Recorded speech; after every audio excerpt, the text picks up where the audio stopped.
Hello, and welcome to my reaction, feelings, thoughts video for the first 2 episodes of Percy Jackson and the Olympians TV show. Yes. In many ways, I can't believe it. We've actually got this TV show now, and I can go and comfort rewatch it whenever I want. The middle school me who made this necklace could only dream of this all happening.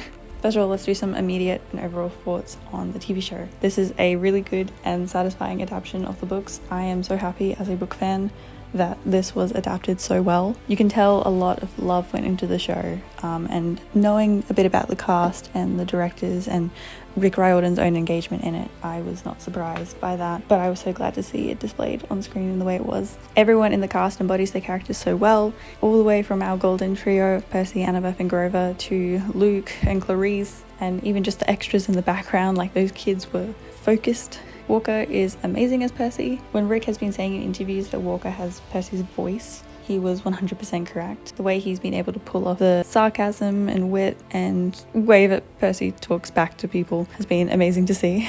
And then the CGI looked fantastic, the cinematography was great, the music sounded like it deserved to be heard in an actual real cinema. I actually got chills at the start of the first episode just from the music and the intro alone. So for episode 1, from the very start, I got so excited. The monologue at the start being taken straight from the books was amazing to hear, and honestly, had the show started any other way, that would have been really odd.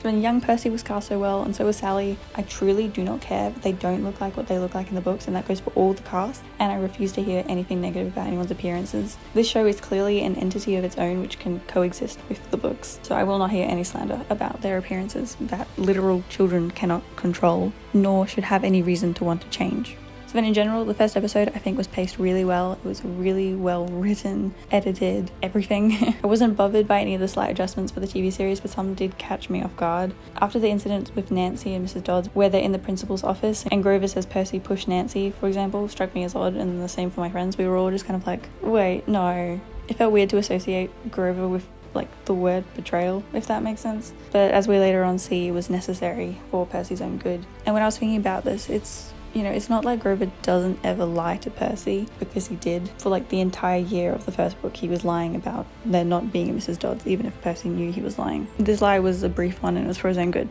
Also, Rick's cameo in that scene was perfect for him. In the shadows as a teacher, perfect. So I also loved Arian as Grover in general across the entire episode. I love that they had the Myth and Magic cards, which, side note, surely either Disney needs to sell a full deck or somebody needs to fan make an entire deck, if that actually hasn't already been done by the time this gets posted. Also, Grover saying, if there's one thing I know about bullies, it's that you should never, ever stand up to them, was so funny. I love that kind of humour that's throughout this entire show and really captures the humour from the books. Then when Percy goes home and we see Eddie leave his apartment, them have that brief exchange. To be honest, I was, low-key still am, a bit suspicious of this character of Eddie. To have a named character for such a brief scene. Who is he really? So when we get to Gabe, Gabe in the show was funny, but did again strike my friends and I as a little bit of an odd change. He's not as disgusting and smelly as he is in the books. I did laugh out loud when I realized he was playing poker virtually and calling that his job. That's a very fitting modern change to make for him. But he seemed more stupid rather than evil and a human who's a monster. Not literally, for anyone who's worried. Yeah, but there wasn't any indication that he smelled bad to scare away the monsters. So yeah, I have some confusion over that one, but I'm not that bothered by really. It just means later on in the season when stuff happens, unless they change that, it doesn't really feel like it's justified for spoilers, skip ahead a couple seconds, for Percy and Sally to kind of kill the guy with Medusa's head. So we have Sally Jackson sitting in the rain listening to Olivia Rodrigo. That was kind of funny and very iconic. To be honest, is it a little bit out of place? Maybe, but I vibe with it, so I'm happy.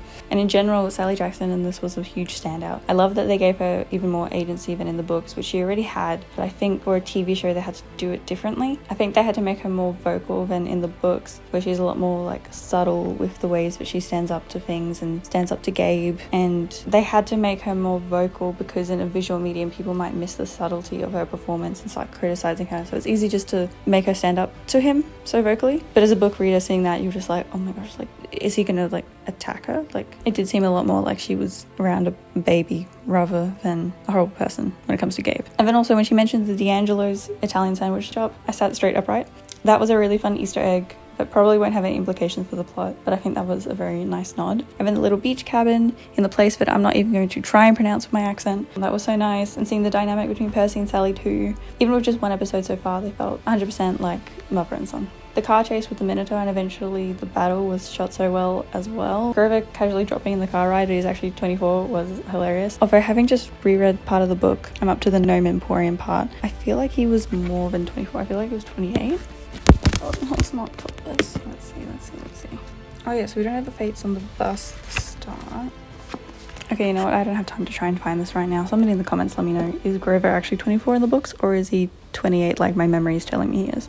Like 26, like a different even number. But yeah, the CGI for the fight looked amazing as well, and the sound effects were so good. That was one of the moments watching the show that made me sit up and go, wow, Disney actually spent like their budget on this. Percy Jackson is getting what it deserves. And then the end credits are so pretty. I love that they tell the story of the entire season and book, give hints towards which gods we'll see and kind of where. I've seen in some of the cast interviews a little bit has been spoiled about which gods are showing up where and why, but I'm not going to say anything about that. Actually, I will. Click ahead 10 seconds if you don't want to see. Hephaestus is going to be related to the Tunnel of Love, and Hermes is forcing people to stay in the Lotus Casino. That's all I know. We shall see what happens. I'm not ready for this. I know. I also, for some reason, really love how they do the sneak peeks for the next episode with those little video clips. That part literally gave me chills.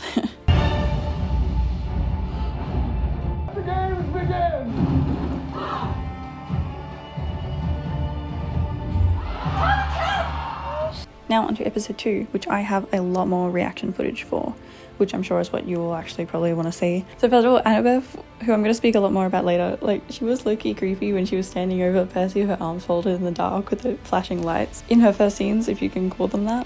And her delivery of "you drool when you sleep" was kind of ominous, but I'm here for it. I also did like, and I think this might have been actually in the last episode, that her first line in the show was her proper, like, well, part of her proper book first line, where she says, "He must be the one." I think we all forget that "you drool when you sleep" isn't actually her first line to Percy, just her first line to the conscious Percy. So we had Dionysus, which was hilarious, and also so heartbreaking to see him lie to Percy.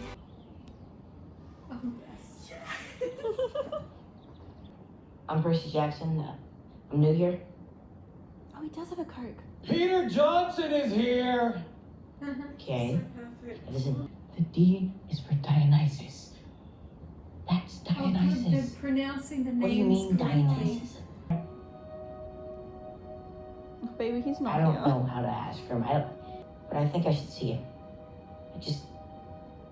Please laugh in his face. Actually, I think I can. Son. Dad? Yes, Peter. Exactly. Now, before we get to know each other, That's so mean. there's something. From the moment I saw Jason's casting as Dionysus, I could tell I would love his portrayal, and I do. He strikes the balance of comedy and being actually terrifying in a very subtle way so well. Yeah, but it's... That looks so scary. And his first interaction with Percy, even though it kind of hurt to watch, I think is a really good setup for his character and a very good way to introduce Dionysus to new viewers. Sort of be like, oh yeah, so Percy can't actually trust the authorities here either. Charlie as Luke was also really good. I loved the sinister motif in the music that played when he was revealed. I think it could be passed up as Percy thinking these boys are about to like bully him, which, spoilers, not really wrong for one of them, but clearly has a double meaning and hints towards Luke's character arc. I'm He's so nice. They're gonna be best friends forever, right? Luke. Dior as Clarice was also really good. She's a slightly different brand of mean than Clarice in the books, but I think it works and feels more reminiscent kind of like a modern day female high school bully. I like that she definitely maintains the physicality element of Clarice, as well as sort of her social control. And also a small point, but I'm pretty sure when Percy and her bump and then she pushes him, she barely touches him and he falls over. That could just be like the stunt work, or that could be an actual hint towards like the Ares kid's physical power. Oh, hey. So this is the kid who killed the Minotaur. Like, you want attention around here, dummy? Better be ready for it when it comes. I would have liked to see the sword fighting training between Luke and Percy. I completely forgot about that scene until I started rereading the book, and I think it would have been really cool. but ultimately wasn't necessary for the TV show. The montage of him trying a few different skills was great though. I wouldn't.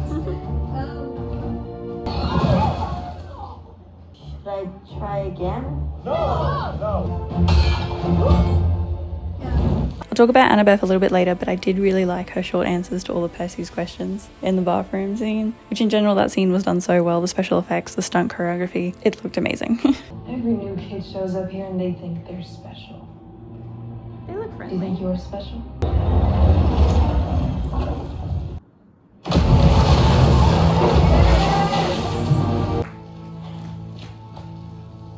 Oh, she has black nail polish on? Yeah, no, that's edgy. Yeah. Okay, capture the flag. This looked like something straight out of the books and fan art. It looked amazing. I did want to hear Annabeth say Athena always has a plan, but I guess I'll survive without it. Or I could totally see them moving it later in the series. And then we have Percy flossing and like chilling during the game. It was also hilarious and so on brand for him. Like me too, mate. Me too. No! What? But of course that moment gets destroyed pretty quickly. The poor kids had such a bad day. Let him pat the weird looking gecko lizard thing. He's so happy. So now we have Percy's fight with Clarice and Co, which was so well choreographed on the beach. They really focused on all the different elements of production for the show, from the lighting to the set design, the costuming, the stunt choreography, the music, just all of it is amazing. And I feel so lucky that we finally got this adaptation.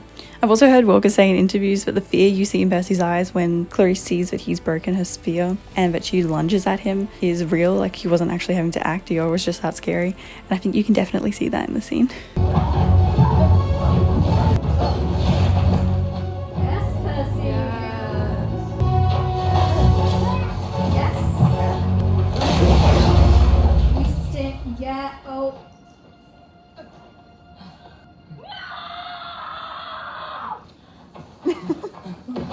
So then before we talk about the claiming, let's talk quickly about Annabeth. I can't wait to see more of her next episode. If I can be honest, she feels really guarded at this point in time, which makes it a bit hard to gauge how she's going to be portrayed in the show and Leah's take on her. But that makes sense for us viewers to feel that way because so far Percy is also being kept at an arm's length by Annabeth. I did find it really funny though when her face kind of lit up when she pushed Percy into the lake and she was proof right, because it does seem like she clearly knew from very early on who Percy's parent was, probably from the bathroom scene.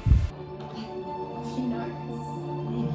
I'm sorry. What's wrong with you? He's had such a bad day. What is this gonna look like?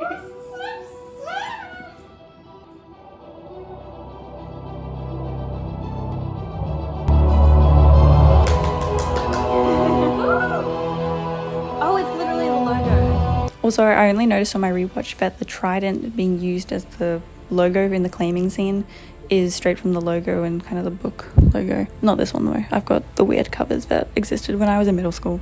I also like that they gave Grover the agency to try and find out if Sally was alive, although I was kind of expecting to see more of the Cloven Council. Am I saying that right? Yeah, it's okay, somebody will correct me. Even if I felt that Grover was used maybe a little bit too heavily for exposition, more so in the first episode in the car. If I had to give any criticisms of this second episode, I'd say the pacing felt a little slow, but at the same time, I'm not sure how you'd make it faster. But also, I don't mind it being slow because I'm a book fan.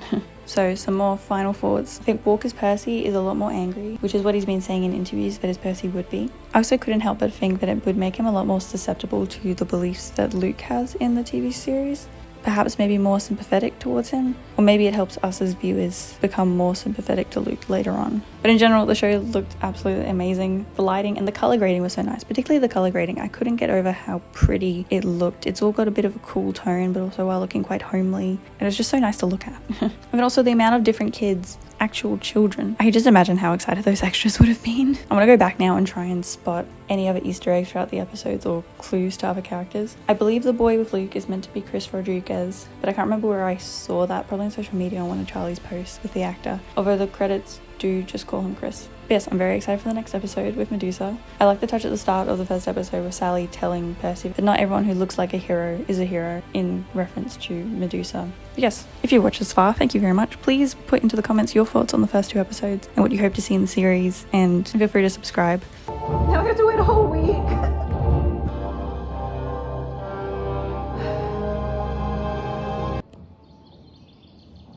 So pretty.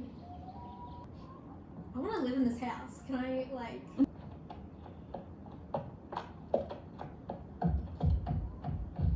He looks like he was floating. Like a Minecraft man. They do have drawings on them! Analyse. That scar. Yeah. Hermes is my father. That doesn't matter. We're all on the same team here. Alexander. Why is that okay? I wonder who his godly parent is. Such a surprise. I can explain. No, you can't. Okay. That's their whole relationship. Until Thalia.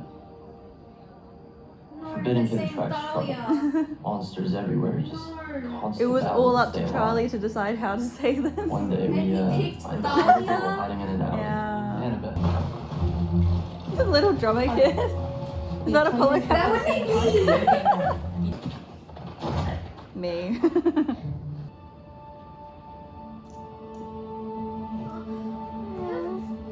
Yes, the big dude with a stick.